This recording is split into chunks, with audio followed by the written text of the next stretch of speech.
Welcome to Brian Lehrer Live, where web video meets the issues. This is our first program of 2009, and this year we will do all we can to help you, our viewers, get through this recession. This week, job hunting while dizzy. How to find a job just after you lost a job. Get ready to call in. We'll put numbers on the screen in a minute. 2 experts will be here. Also tonight, a test of transparency. The Republicans want to see Obama's stimulus plan posted on the web for a week before a vote. But will Barack log off once he hits the Oval Office? And the war in Gaza by other means, web video. There are violent images out there, also sober explanations. It's Monday night, the 5th of January, the second day of Operation Cast Lead's ground forces stage. But before we tackle any of these difficult matters, here are this week's online video picks. Number 1. Everybody says Caroline Kennedy has been unimpressive in her few media interviews since declaring her interest in Hillary Clinton's Senate seat. Too many ums and you knows, you know? Jon Stewart made merciless fun of her yesterday, adding likes and ums to her dad's Ask Not and Ich bin ein Berliner speeches. But Michael Daly in the Daily News on Sunday flagged a YouTube video of Caroline being interviewed by a 10-year-old in which she is eloquent and caring by comparison. It's from the summer when she was campaigning for Obama in the Florida Panhandle. I read that you were one of the people that helped Barack Obama choose Senator Joe Biden as his vice president. Why do you think Joe Biden will make a good vice president? Well, I think Joe Biden will make a good vice president because he understands what a good president Barack Obama is going to be. That's number one. And number two, because he has a lot of experience in getting things done in Washington. And Republicans and Democrats want to work with Joe Biden. And so do people who live all around the world because he's been specializing in working with other countries throughout his career. Also, he is really committed to the Constitution and to keeping neighborhoods safe. So I think all of those things are really important, and that's why he'll be a good vice president. I interviewed Joe Biden on the other day. CNN aired a report about my interview with Senator Joe Biden. They said that he was long-winded and showed how my arm was getting tired trying to hold the microphone during the interview. What does long-winded mean? Well, he gives long answers to questions, but he's, he knows a lot. So it's really, it's interesting, but he tends to give a really full answer. Do you think Senator Biden is long-winded? Well, when I saw him, he wasn't. You know what I say? Let's appoint 10-year-old interviewer Damon Weaver to the Senate. Video pick number 2. The Obama government isn't in office yet, but already it's being lobbied online to reverse George Bush's policies, like the so-called global gag rule.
That video from engenderhealth.org. And they're not the only group concerned about things being banned. The libertarian Reason magazine posted this video of the worst nanny state bans of 2008. Whether you love it, hate it, or have never thought about it, chances are someone tried to ban it in 2008. Fruity booze drinks are all but banned in Utah. And how about that blunt ban? Maryland County banned the sale of single cigars because politicians don't want smokers to stuff them with pot. Smoking's already banned in many bars. What about table dancing, profane music, and swearing? A Missouri town wants to ban it all. How long till booze is banned in bars? San Francisco couldn't wait to ban smokes from drugstores, and Boston has also banned them there and on college campuses. Speaking of college, don't go planning any drinking games, alcohol luges, or keg stands at the University of Florida. Administrators have banned all that stuff. Children, children, children. So many bans are proposed for the children, like getting rid of fast food commercials, violent video game ads, the game of tag, or soda. Colorado banned schools from selling soda, even diet soda. And this honor student got busted for buying a controlled substance, aka Skittles. Trans fat bans are spreading, and the bacon dog crackdown continues in Los Angeles. Video pick number 4, the park in the sky is still on track despite the recession. Don't know about the park in the sky? Well, it's an unlikely but brilliant adaptive reuse of the abandoned railroad tracks above Manhattan's West Side from 20th Street South. Here's some history and a preview from the Friends of the High Line. The High Line. This historic, elevated railway is now known as New York's Park in the Sky. It's a mile and a half of meandering pathways, lush plantings, and dramatic design cutting through the heart of the meatpacking district in West Chelsea. The High Line was built in the 1930s, part of a massive infrastructure project called the West Side Improvement. With its giant steel beams lifting freight trains 30 feet in the air, the High Line brought the New York Central Railroad right through the upper floors of factory and warehouse buildings. Trains in the High Line carried meat to the meatpacking district, baking supplies to the National Biscuit Company or Nabisco, now Chelsea Market, and many other goods to the West Side. But within just a few decades, more and more freight began to travel by trucks on the new interstate highway system. Rail traffic declined on the High Line, and part of it was torn down in the 1960s. The last train ran down the High Line before Thanksgiving in 1980, carrying 3 boxcars full of frozen turkeys. After the train stopped running, the High Line sat, unused, a rusty monument to the West Side's industrial past. On top of the tracks, nature began to take over. The wind blew seeds in from across the river, and birds dropped others onto the rail bed. Some of these seeds took root, grew, died, and decomposed. A layer of soil built up, and as the years passed, a strange, unlikely wilderness took hold. Grasses, wildflowers, and trees grew up, watered by the rain, sheltered by the buildings, and virtually untouched by humans. Want to see all that? Well, the High Line Park is expected to open this spring. And video pick number 5 from Cinema Solo, and just in time for the economic collapse. Better sit down, freelance writers. It's the Morbid Major magazine song. The many paper publications writers once were writing for have mostly disappeared and left a handful all are fighting for. They went by names like Mirabella, Cosmo Girl, and Living Well, Amazing Stories, Omni, and Organic Style at Mademoiselle. And Spirit of Aloha, which you may perchance have read in flight. And also Windows Sources, Home PC, Musician, Q and Byte, and 7 Days and Audio, and Quick and Simple, and Cachet. And PC Magazine, but no one understood that anyway.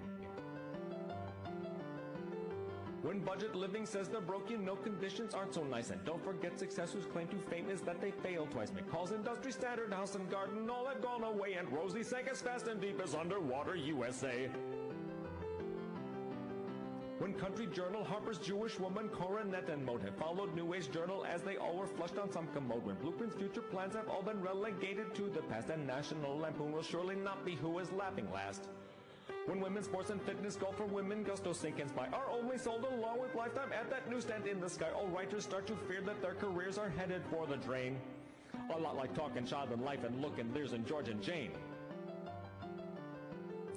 The experts all are telling us that in our brave new century there'll be new opportunities, exciting and adventure-y. But to a freelance writer, none of this may seem too funny, cause you know the next to go will close up shop and owe you money.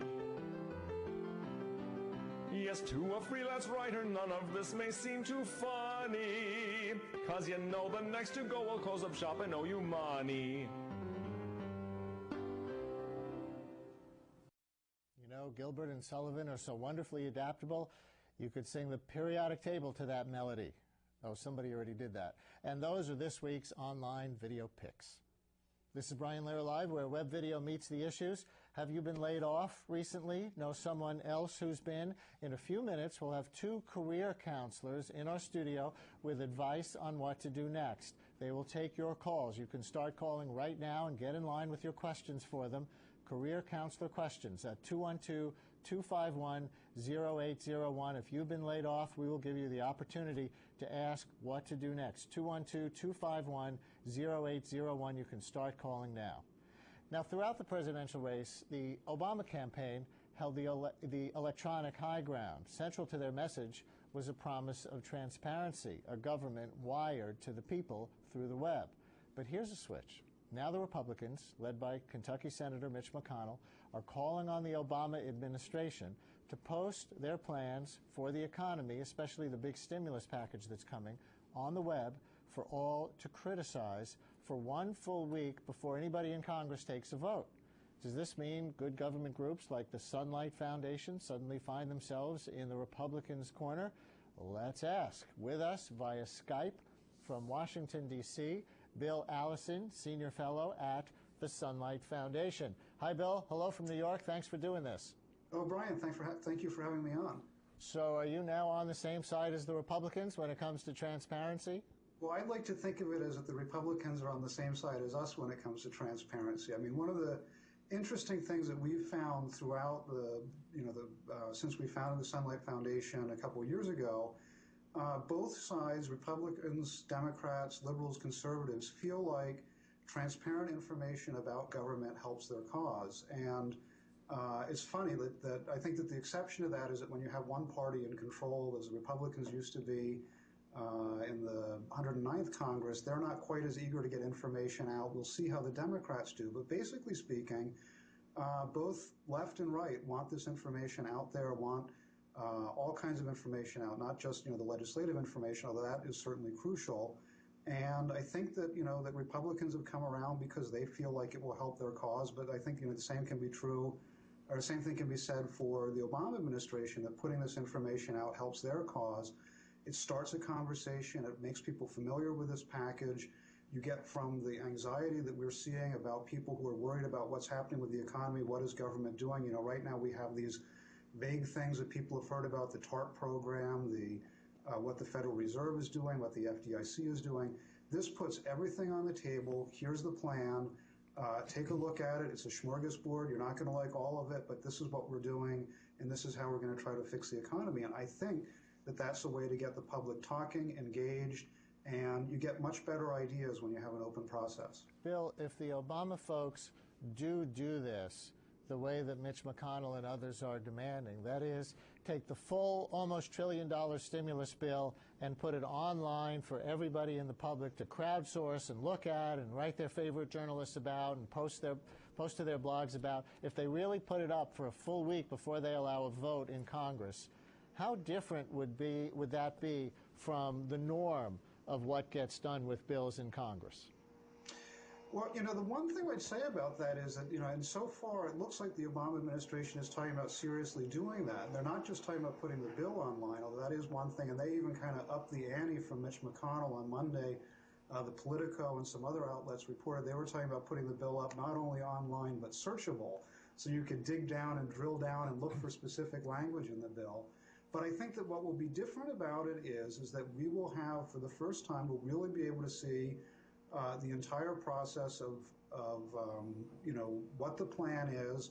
You'll get a lot more engagement, a lot more thoughtful responses. I mean, you can get outside groups like us, and there are several others that like to do this, taking the text of the bill, putting it online ourselves in a parsable form where people can comment on it as well as. And I think that what you'll get is much more, we know that there's already, even before this thing is introduced, Wall Street Journal had a story today about everybody who's lobbying on this bill. You've got retailers, you've got the amusement park industry, you've got farmers, you've got all kinds of different groups that are already swarming all over this, trying to get their piece of the pie. This will let the American public, the average citizen, have a look and say, gee, unemployment benefits are really what I need, or this is a great idea to extend benefits for healthcare benefits, Medicare, Medicaid benefits that normally part-time workers are ineligible for to part-time workers. So I think that what you might see is like a great deal of citizen engagement.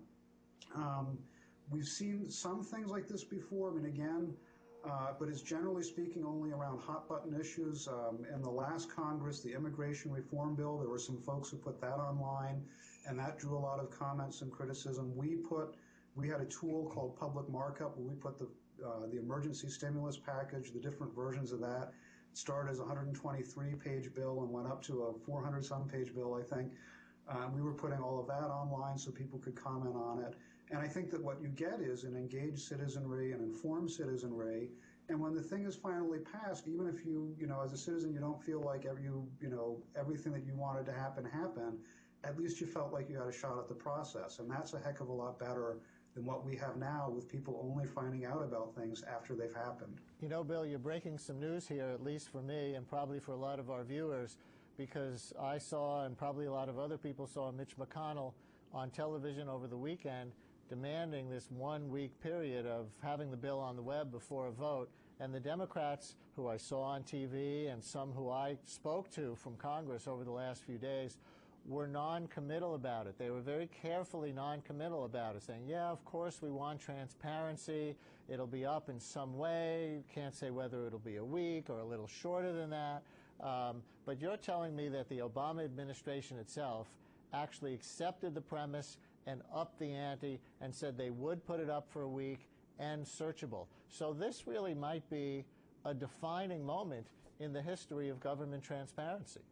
Well, the devil's always in the details, and I should say that the one thing that's missing from that, I don't think they said anything about a week, but they did say they wanted it online. They did say they wanted it searchable. Right. They also said, though, that it's not just the bill that they want online. They want the government programs online. They want to be able to, so you can see the spending, you can see whether or not it's efficient. And remember, this is the guy who, along with Senator Tom Coburn, sponsored the Federal Funding, Accountability, and Transparency Act. That put all government grants and contracts and created something called usaspending.gov. So I think that they kind of get it. They get the concept definitely of why this is important. The question is, how is execution going to go? We won't know that until we actually see what they do. And I come from a very cynical, gotcha kind of investigative reporting background, and I'm very reluctant to endorse anything until it's actually out there. The House and the Senate leadership just promised to do some earmark reforms and post, information about that. And again, it sounds good in concept, but we haven't seen what the actual rule is, and I'm not ready to jump up and down for that. So I think, though, the headline is that we are getting to a point where government there's a little bit of a competition to be more transparent. I think that that's a great thing. And I think because there's a resistance now to earmarks, because the Obama administration probably does not want to be pressured, and maybe the new Democratic Congress does not want to be pressured by every little special interest, that maybe this actually serves the leadership's purposes, because it lets it all get out there and lets public outrage build up against some of these little special favors that may not really be in the public interest, and it actually works in the leadership's favor, and they don't have to accept every little thing in order to get the votes. Do you think? That could be, but there's the other question is that I always have is, a couple years back when Senator Trent Lott was talking about earmarks, and he's, this conservative Republican, excellent parliamentarian, somebody who really knew how the system worked, said he knew how to stick things into bills so that you couldn't find them. And that's the one thing that always scares me. And this is the devil in the details. When you actually read legislation online, it's dense. It doesn't read like a novel. Right. It doesn't read like a newspaper story. It reads like, I don't know, ingredients to toothpaste sometimes. And that's the thing that I think that you really got to be careful about. What is the language? And the other thing, a couple other things that go along with this, you have the legislative history that goes along with this. This is where the earmarks are. You've got the bill reports, the committee reports, the floor speeches, and everything else. So it's a lot of words. If it's $1 trillion spending bill, this is not going to be the number of words in a 140-character Twitter post. Exactly. This is going to take some time to go through it. All right, we have to leave it there because we're out of time, but I encourage everybody to look at the Sunlight Foundation's website, sunlightfoundation.com, .org, right? That's right. Sunlightfoundation.com, I'm sorry. .com, because they are watching Congress to see how open they actually are here in 2009. Bill Allison, thank you for your work. Thank you for coming on. Thank you for having me. This is Brian Lehrer Live, where web video meets the issues. Just get laid off. Don't despair, at least not yet.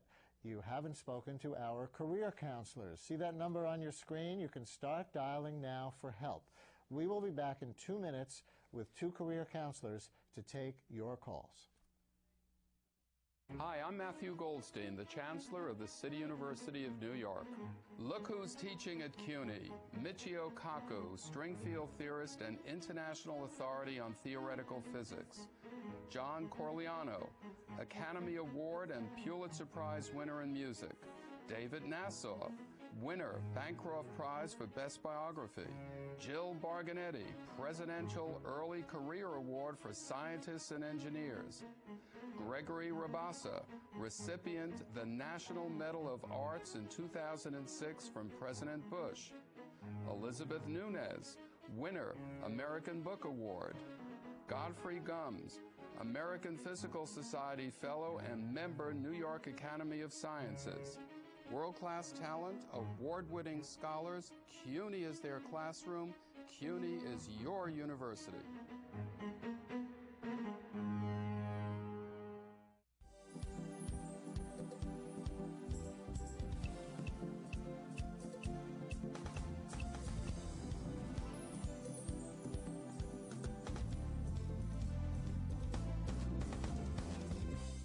Hey, Sarah. Oh my gosh, she's so cute. Been doing like I taught you. Love the new tattoo, Sarah. Dude, that's Sarah. The girl in the pink shirt. That's the girl I was telling you about. Theater 2 on your left. Hey, Sarah. What color underwear today? Hey, Sarah. So when are you going to post something new? Anything you post online, anyone can see. So think before you post. This is Brian Lehrer Live, where web video meets the issues. And as I said earlier, this is our first program of 2009. And this year, we promise to do all we can to help you, our viewers, survive the recession. So tonight, bouncing back from a layoff, Gail Blanky will help get your head straight. She's a career and life coach. She has written many self-help books. The title of one seems particularly relevant in these frightening times, Between Trapezes, Flying into a New Life with the Greatest of Ease.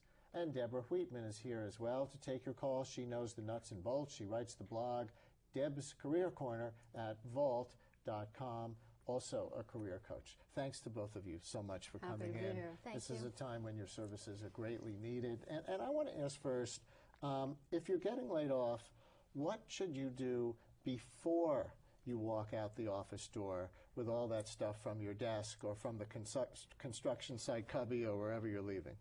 You know, what I tell everybody to do is to let go. I have everybody throw out 50 things. It's the name of my new book coming out in March. And that means, you know, stuff in your office. Don't bring a lot of stuff with you that drags you back into the past, that makes you feel bad.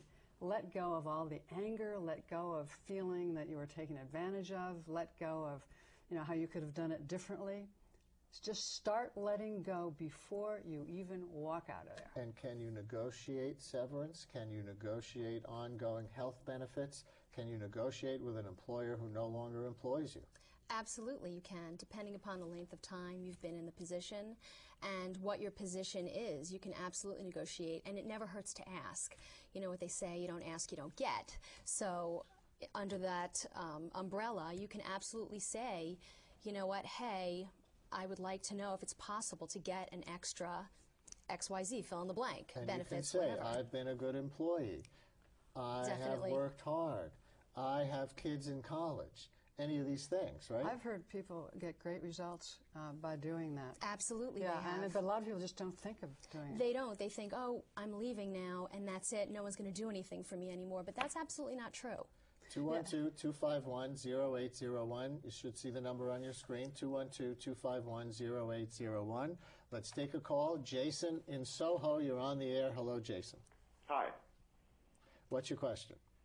Well, I am trying to figure out how to rebound after being laid off, and start a sort of new career using. What did you do? Skills. I worked for a not-for-profit where I was a school, and I worked with in disability and theater, and was director of admissions and dean. And what do you want to do? Well, I do like to do things where I can make an impact in in society, in the community.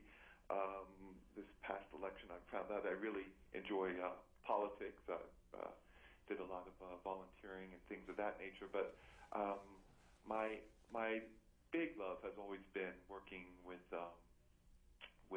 inner city youth. Which, I mean, it's actually it's a love that I've never really done. But from my background, it would be something I'd be interested in. And so, Deb, where should Jason start? Well, I always tell people that they need to put together somewhat of a roadmap from where they are to where they want to be. So it's easier, when things are sort of floating around in the air and you're thinking about them, sometimes they never actually come to fruition because they just remain thoughts that are never realized. If you start writing things down and put a plan in place for yourself, that helps you get on track, and actually you can measure your milestones that way. And you can look and see, hey, I'm here today, and tomorrow this is where I could potentially be. But it sounds like he doesn't quite know the world that he wants to go toward.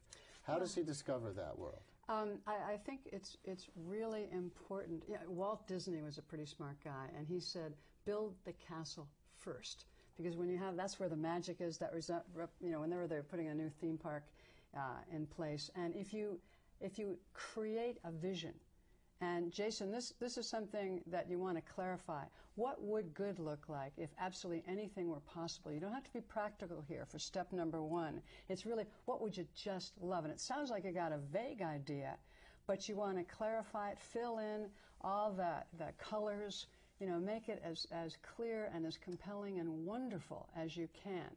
And resist the temptation to say, yeah, well, that'll never happen to me. Just develop it. And as Deb's saying, write it down. It's the castle. So create that first. So, and Jason, thank you for your call, 212-251-0801, if you have a question about what to do after being laid off. Deb, should people take time off? Should they take their savings and go to Mexico for a couple of weeks?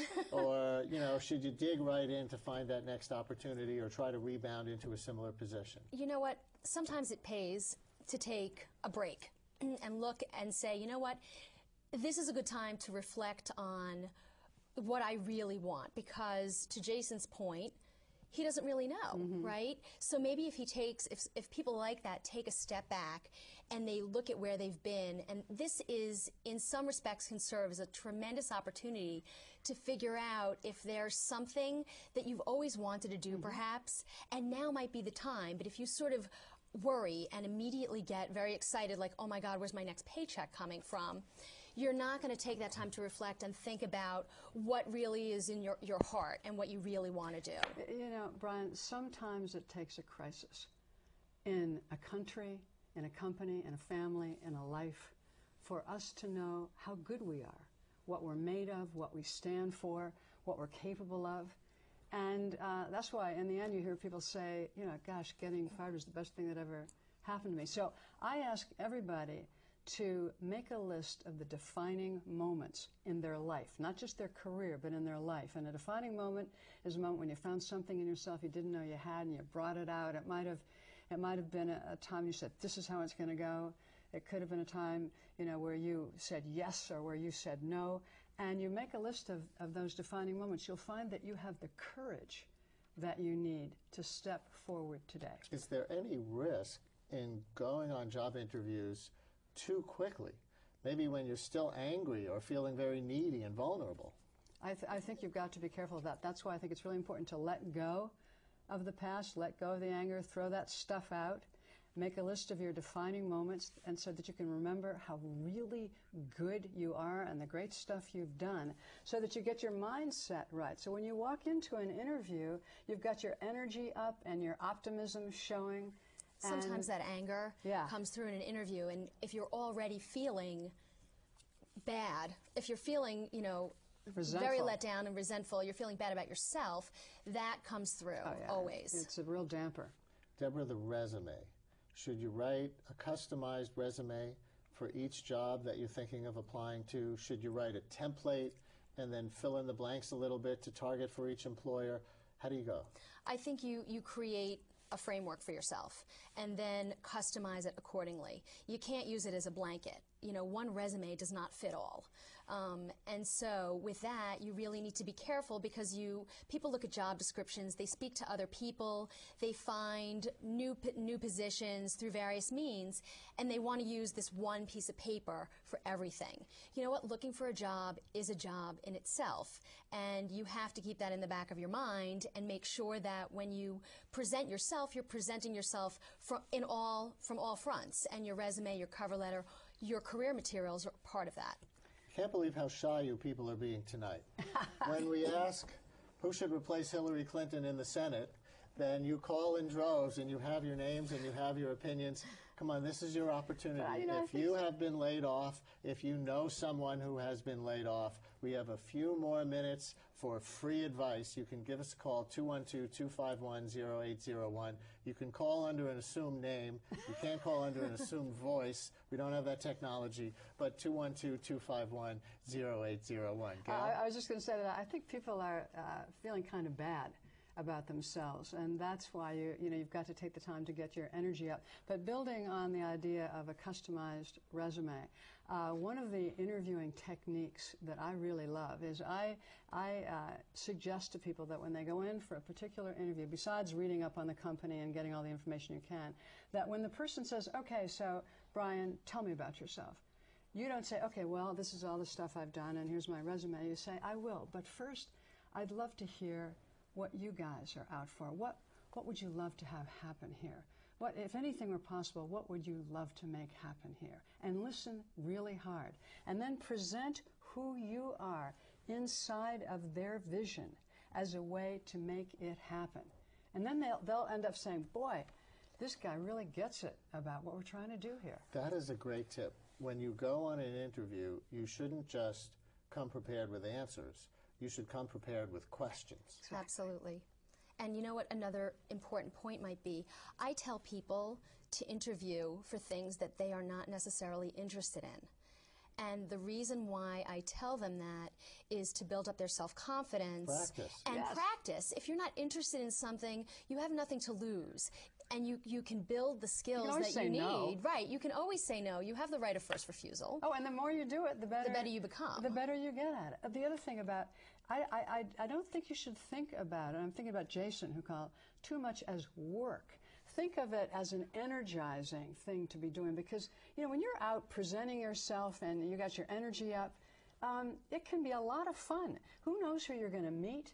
Never assume that just because the specs of the job don't get you all excited that there isn't something else you can find there. Deborah, your communication skills. You write a career change blog on Vault. How much has the internet changed job hunting? Oh, tremendously. I find that people need to be educated a lot on how to use the internet, because they think that they're going to post their resume on every site out there and the calls are going to come flooding in. The internet has become, these big sites have become like the black hole. There are millions of people posting, and perhaps one person looking maybe at all of the influx of resumes coming in. You need to differentiate yourself. Posting to a large site, not perhaps the best way to do that. What shouldn't people say online? Are there things they shouldn't put on their electronic resumes? Are there things they shouldn't put on their Facebook pages? What shouldn't you say online? Well, there's a lot of stuff you shouldn't say. Obvious. All read stories about you.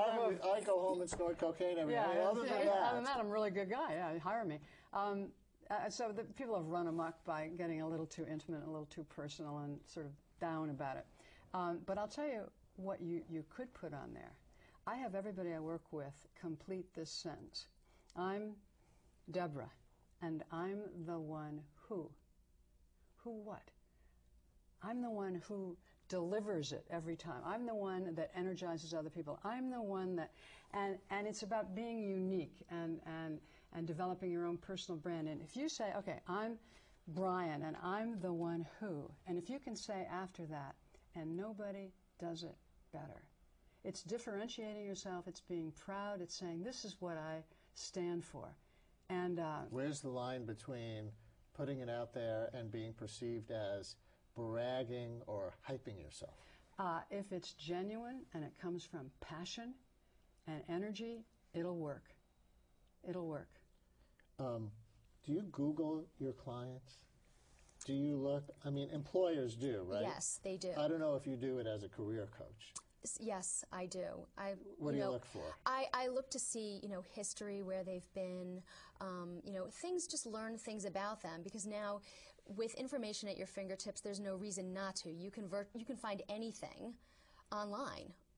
So I do Google people to see learn a little bit about them. Sometimes you learn something, Gail, you probably know this, you learn something about them that they might not tell you initially, and that can sort of facilitate a dialogue and take the session to a place that maybe it wouldn't have gone otherwise. A different dimension. Definitely. Then you can build on that in your conversation with them. Yeah. Right, and that helps them, because people are not always that receptive or open to sharing certain things. If you already are armed with information, you're in a better position to help them. And you can't go back and clean it up, right? You can't take down those photos of yourself at a drunken party once they're up there, unless they're on your own site. Yeah.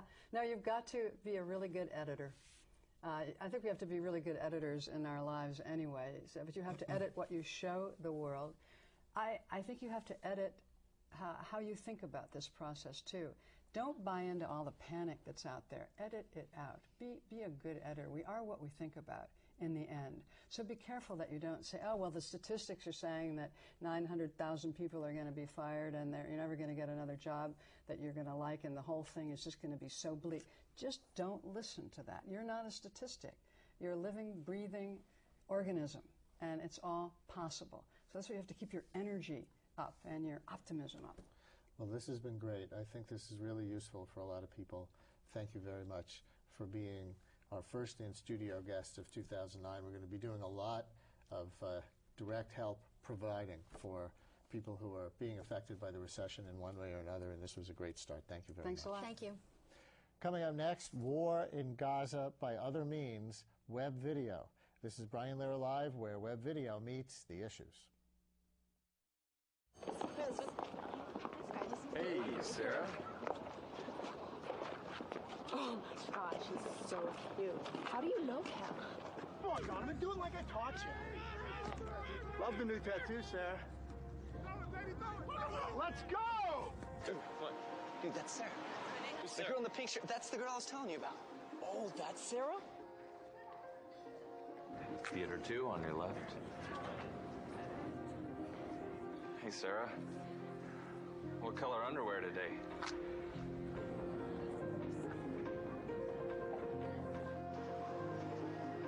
Hey, Sarah. So when are you going to post something new?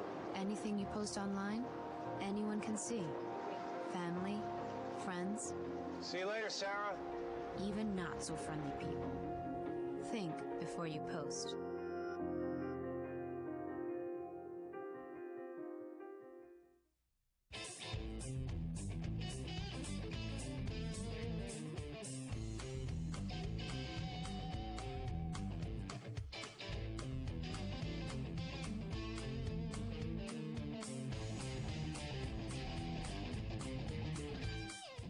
Ma, guess what? I went back to college.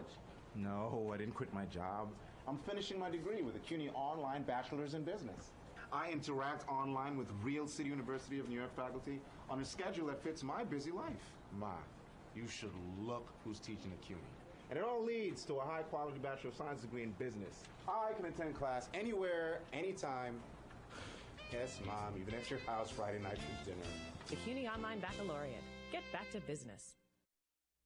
This is Brian Lehrer Live, where web video meets the issues. News of hope and horror from Gaza today. French President Nicolas Sarkozy says a ceasefire has been agreed upon. However, Israel and Hamas both say not quite. There are many details yet to be worked out. There was a 3-hour suspension of hostilities to allow humanitarian aid into Gaza. Israel says that will happen every other day.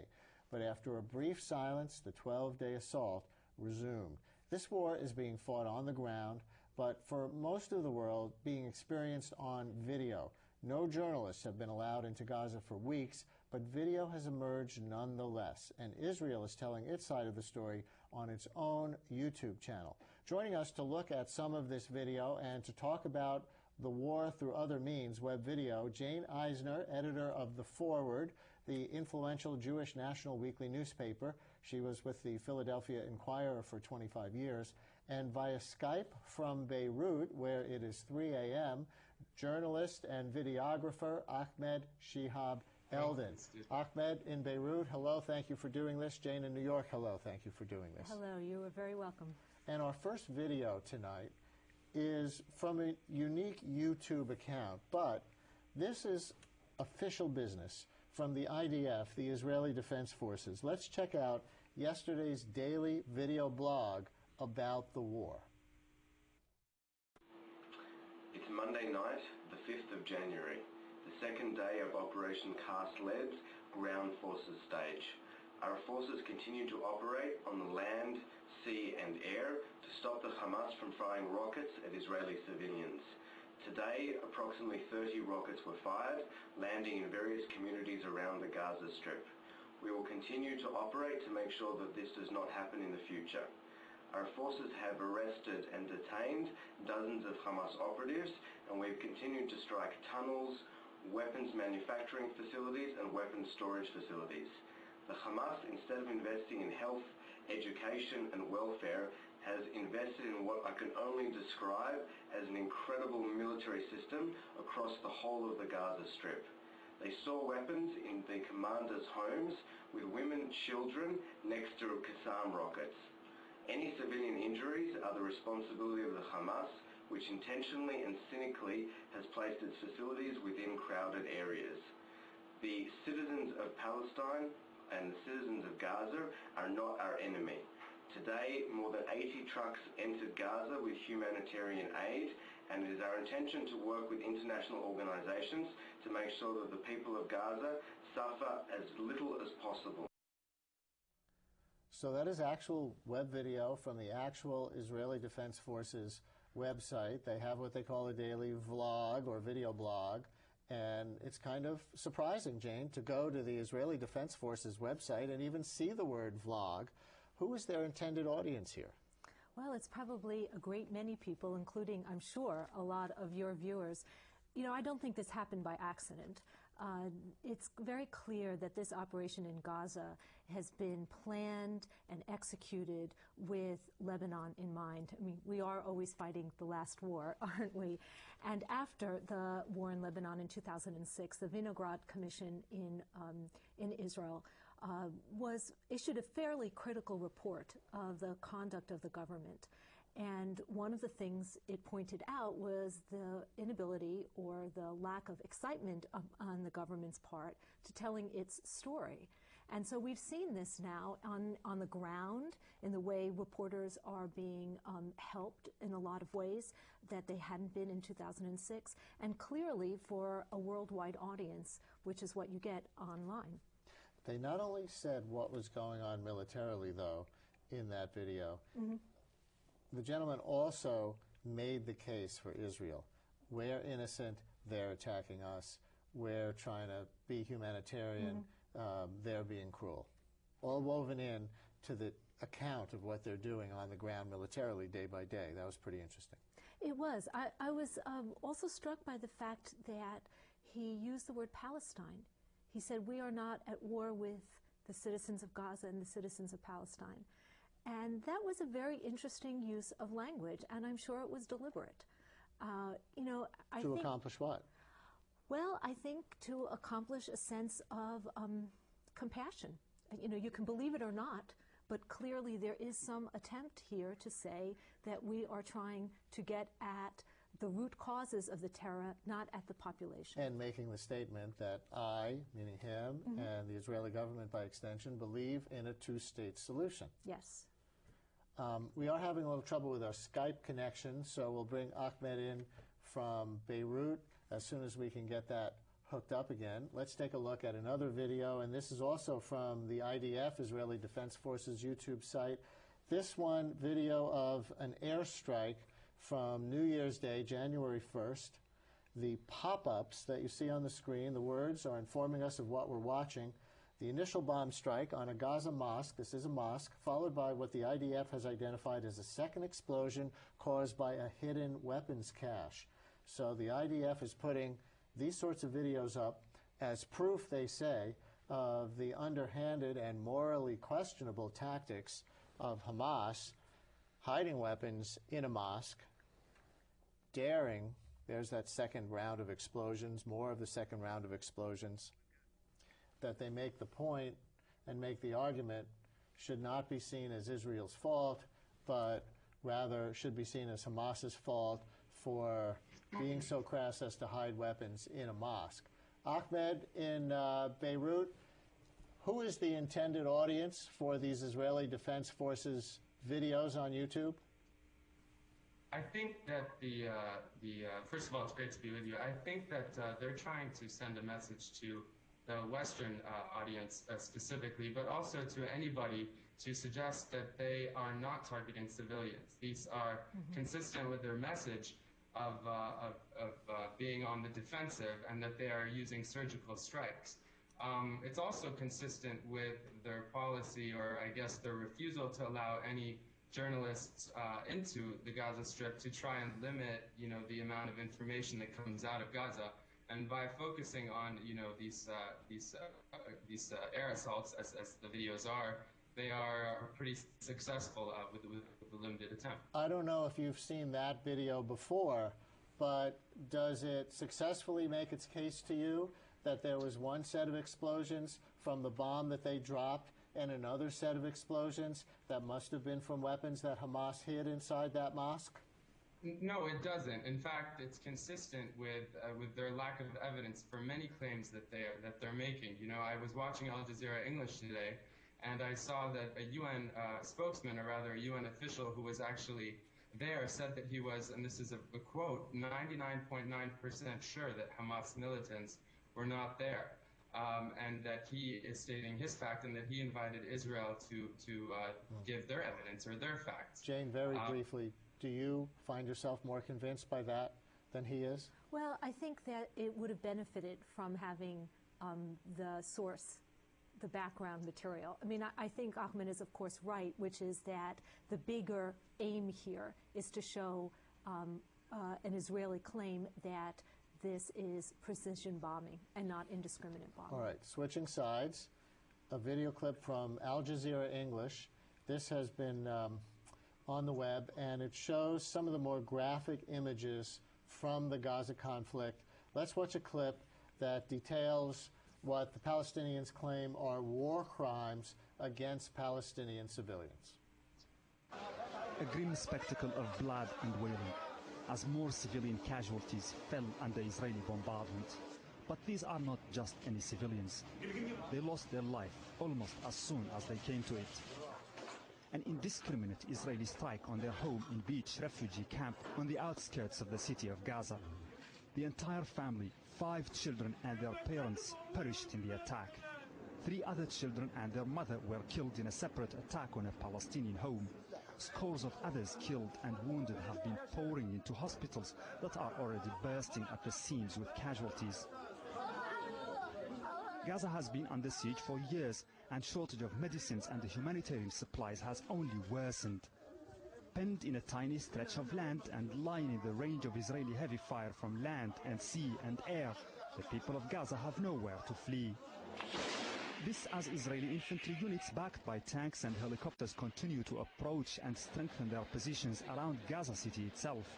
On Sunday, Israeli army cut the strip in 2 and took control of the main roads leading to the capital city. So, Ahmed, in Lebanon, I guess each side is trying to develop its narrative through the video footage. From the Israeli side, we saw a very calm, rational-sounding Israeli Defense Forces spokesperson in video 1. Then we saw a video of explosions detached from human beings in video 2. From the Palestinian side, we see victims, we see death, we see pain, and this is how each side develops their narrative. Would you agree?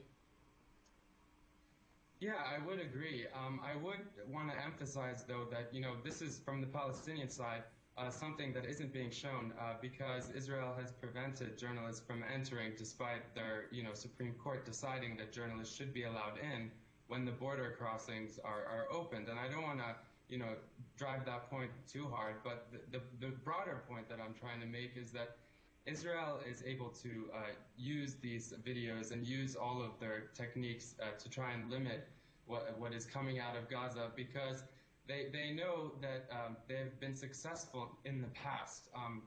The 2006 war in Lebanon is an example where they maybe ran into some sort of difficulty when 1,000 civilians were shown to be killed, and images were also released and distributed to the public.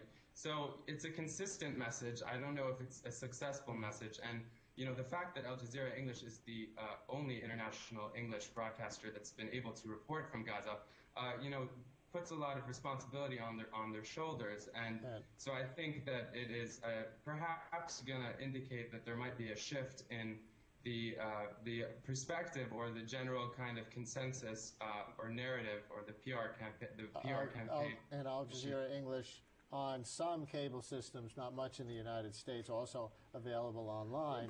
That may be true, but I think, frankly, that most people who are following this story in the West understand the civilian casualties, understand and have seen pretty horrific images of what's gone on there. So even though there may be some kind of official restraint on reporters, that narrative is indeed getting out. Of course, the stated reason for this entire invasion is the continued rocket strikes from Hamas into Israeli territory. What are these rocket strikes exactly? I think we have a video ready to go next from an Israeli policeman who tries to explain from his point of view.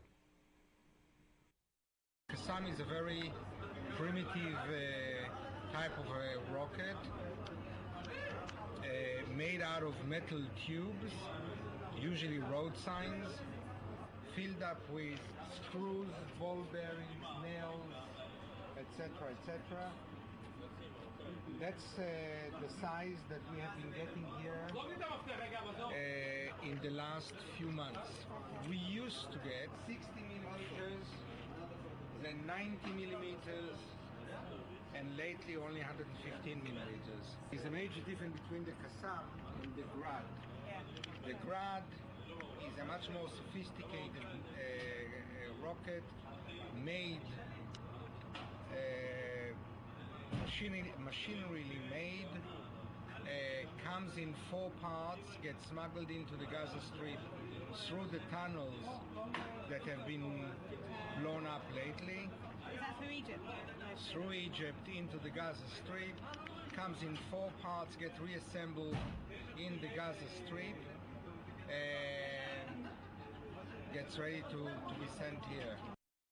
So that Israeli policeman on the site of the British newspaper The Mirror, as you saw. And let's watch one more video. This is an excerpt from a much longer video entitled, provocatively, The Holocaust of Gaza.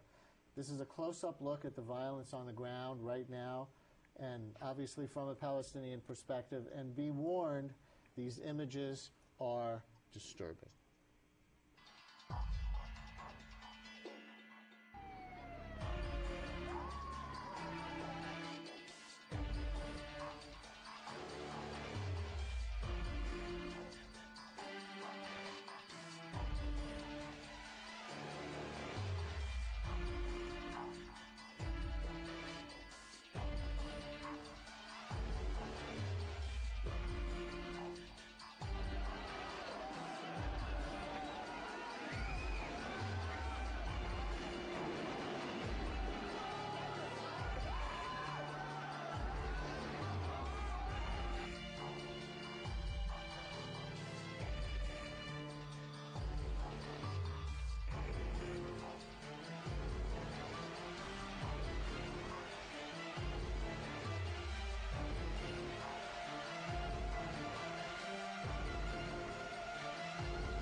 The images there are horrific. I'll presume they are real.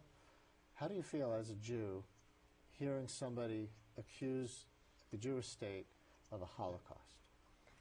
Well, I, of course, as a human being, have great compassion for what I am seeing on the screen, and I have to presume that it is true. I think, to be fair and honest, the similar kind of video could have been shot, and I'm sure was shot, of terrified civilians who were bombed to pieces on commuter buses in Israel. So both sides have this story. I do feel somewhat offended by the abrogation of the word Holocaust, and not just because it's a Jewish term, it's not, but it does mean a systematic destruction of a people, or an attempted people, in what we have seen in Cambodia, frankly what we're seeing in Darfur. And I don't think that that is what is happening here. Just earlier you heard the official from the Israeli Defense Forces very explicitly say that this was not a war against the people, it was a war against a terrorist group. Ahmed, all the videos that we've seen tonight, one of the things that strikes me is that these same messages, many of the same images, could have been from 1969, 79, 89, 99, or today in 2009. How little things have changed there in the basic narratives of the two sides, would you say? Yeah, I mean, I agree with you, and I would agree with your guest, Jane, that, you know, it is comparable to a certain extent, and I don't like to see the word Holocaust used in that regard.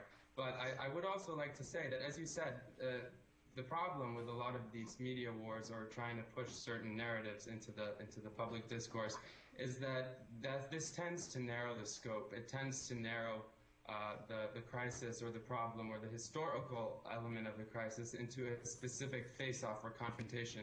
But I think it's just important to keep in mind that this is something that is larger than just a recent skirmish of rockets, you know, striking Israel, and now a retaliation. And obviously so, and this newest video skirmish for the newest medium, web video, trying to go over the heads of officials and write to people, hoping these videos go viral from person to person from both sides. Thank you both very much for joining us. Ahmed from Beirut, Jane Eisner from the Forward in New York.